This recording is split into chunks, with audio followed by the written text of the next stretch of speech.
because you will never truly understand what it means to be Black in America. Never.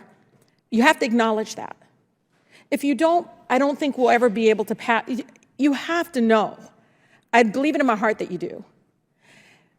And, this Black pastor told me, I'm sitting in the pew, of course I'm sticking out, and Pastor Bland Jr. looks at me in the audience, and I just felt like he was just looking at me, but, if you're a good pastor and you know what you're doing, you always think he's just talking to you.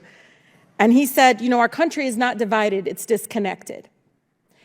And when I think about that, I think about the fact that we continue to disconnect because we allow segregation to live and breathe in a way because, people are more comfortable that way, right? You hear people say, well, that's not my fault.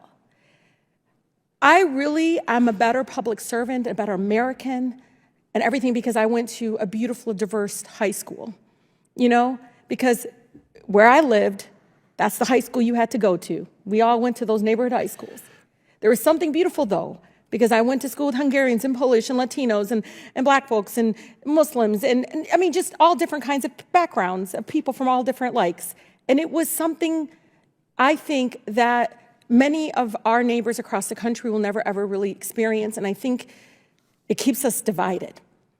When I think about this bill, I think about not just, obviously, the importance of diversity and inclusion and trying to make sure that our government is reflective of who we serve.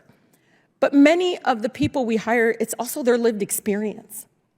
Their lived experience is going to have them lead with some sort of compassion that we'll never again have similar because we haven't lived the life that they have in our country.